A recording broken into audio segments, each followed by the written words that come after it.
پیارے دوستو، آج ہم ایک اور مشہور قصہ دیکھنے والے ہیں جس کا ذکر قرآن پاک کے اندر بھی موجود ہے۔ وہ ہے اصحاب فیل کا قصہ، اور اسی قصے کے بارے میں قرآن پاک کے 30ویں پارے کی سورۃ فیل نازل ہوئی تھی۔ آئیے اس واقعے کو شروع سے آخر تک دیکھتے ہیں۔ دوستو، یہ واقعہ ہے ہمارے پیارے نبی صلی اللہ علیہ وسلم کی ولادت مبارکہ سے کچھ عرصہ پہلے کا۔ ہوا یوں کہ یمن اور حبشہ کا بادشاہ جس کا نام ابرہہ تھا، اس نے ایک عبادت خانہ بنوایا، اور وہ چاہتا تھا کہ لوگ جس طرح مکہ مکرمہ میں موجود خانہ کعبہ کا طواف کرتے ہیں اور اسے تعظیم دیتے ہیں، اور ہر سال وہاں حج کا میلہ ہوتا ہے، وہ چاہتا تھا کہ ویسا ہی حج کا میلہ یہاں ہوا کرے، اور اس عبادت خانے کو بھی سبھی لوگ عزت و احترام دیں اور خانہ کعبہ کو چھوڑ دیں۔ عرب لوگوں کو اس بات پر بہت غصہ آیا، خصوصاً قریش قبیلے کو، جو کہ ہمارے پیارے نبی صلی اللہ علیہ وسلم کا قبیلہ ہے۔ چنانچہ قریش کے بنو کنانہ کے لوگوں میں سے ایک شخص نے یمن کا سفر کیا اور جا کر ابرہہ کے بنائے ہوئے عبادت خانے میں پیشاب کر دیا، اور وہ واپس آ گیا۔ ابرہہ کو جب اس بات کا پتہ چلا تو وہ غصے سے آگ بگولا ہو گیا، اور اس نے قسم کھائی کہ میں مسلمانوں کے خانہ کعبہ کو گرا کر ہی دم لوں گا۔ چنانچہ اسی ارادے سے وہ اپنے ایک بڑے لشکر کے ساتھ یمن سے روانہ ہو گیا۔ اس کے ساتھ بہت بڑا لشکر تھا، اور اس کے لشکر میں بے شمار ہاتھی بھی شامل تھے، کیونکہ عرب میں ہاتھی بہت روبدار اور طاقتور جانور سمجھا جاتا تھا۔ عرب کو اس کی روانگی کا پتہ چل چکا تھا۔ اس وقت قریش کے بڑے سردار ہمارے پیارے نبی صلی اللہ علیہ وسلم کے دادا جان حضرت عبد المطلب تھے۔ انہوں نے کہا کہ ابرہہ کا لشکر بہت بڑا ہے، اس کا مقابلہ ہم نہیں کر سکیں گے، اس لیے اللہ کا معاملہ ہم اللہ کے ہی سپرد کرتے ہیں، وہی اپنے گھر کی حفاظت کرے گا۔ ابرہہ کے راستے میں ایک اور قبیلہ آیا جس کا نام ہمیر تھا، جس نے اس کو روکنے کی کوشش کی اور اس کا مقابلہ کرنا چاہا، لیکن ابرہہ کے عظیم لشکر نے اس قبیلے کو شکست دے دی اور اس کے بہت سارے لوگوں کو اور سردار کو قید کر لیا۔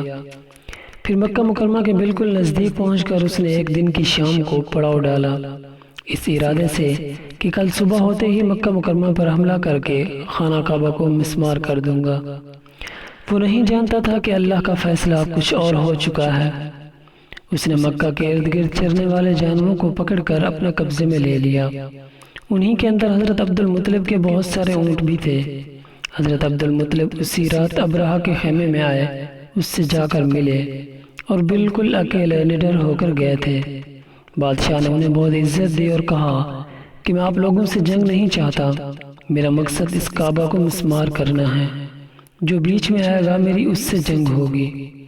تب حضرت عبد المطلب نے فرمایا کہ ہم بھی آپ سے جنگ نہیں کرنا چاہتے، وہ گھر اللہ کا ہے، وہ خود اس کی حفاظت کرے گا، میں بس آپ سے اپنے اونٹ واپس لینے آیا ہوں۔ بادشاہ کو یہ سن کر بہت تعجب ہوا کہ میں تمہارے مذہب کی سب سے عظیم نشانی کو گرانے آیا ہوں، اور آپ اس بارے میں کچھ نہیں کریں گے، اور آپ صرف اپنے اونٹ لینے آئے ہیں۔ حضرت عبد المطلب نے فرمایا کہ میں صرف اپنے اونٹوں کا مالک ہوں، اس لیے مجھے ان کی فکر ہے، اس گھر کا مالک اللہ ہے، اور وہ اس کی حفاظت کرنا اچھی طرح سے جانتا ہے۔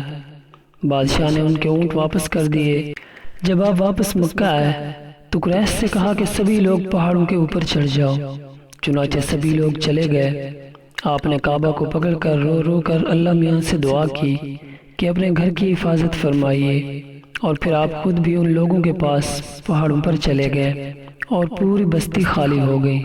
چنانچہ صبح کے وقت ابرہہ کا لشکر تیار ہوا اور مکہ مکرمہ میں داخل ہونے کے لیے بالکل تیار تھا کہ اچانک سے چھوٹے چھوٹے پرندوں کا ایک لشکر نمودار ہوا اور ابرہہ کے لشکر پر ٹوٹ پڑا۔ ان پرندوں کو قرآن پاک میں ابابیل کا نام دیا گیا ہے۔ یہ دراصل اللہ رب العزت کی فوج تھی جو ابرہہ کی بربادی کا پیغام لے کر آئی تھی۔ ان میں سے ہر پرندے کے پاس 3 پتھر کی کنکریاں تھیں، 2 پنجوں میں اور 1 چونچ میں، اور یہ کنکر آگ کے دہکتے ہوئے انگارے کی طرح تھے۔ ہر کنکر پر ابرہہ کے لشکر کے ایک فوجی کا نام لکھا تھا۔ وہ پرندہ وہ کنکر لے کر سیدھا اسی شخص پر گرا تھا جس کا نام اس پر لکھا ہوتا، اور یہ کنکر جو ہی اس آدمی کے سر پر گرتا، اس کے سر سے ہوتا ہوا پورے جسم کو چیر کر پاؤں سے زمین میں چلا جاتا، اور ایسے ہی اس پورے لشکر کو ان پرندوں نے جلا کر راکھ کر دیا۔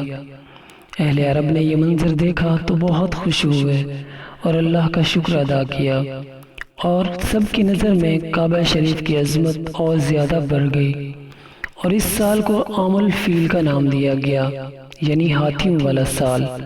اور اس واقعے کے کچھ عرصہ بعد ہمارے پیارے نبی حضرت محمد صلی اللہ علیہ وسلم کی ولادت مبارکہ ہوئی۔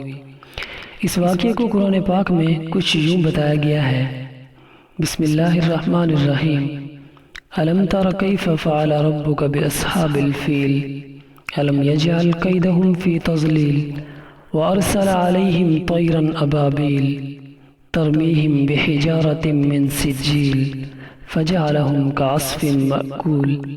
جس کا ترجمہ یہ ہے: اے پیغمبر، کیا آپ نے نہیں دیکھا کہ آپ کے رب نے ان ہاتھی والوں کا کیا حال کیا؟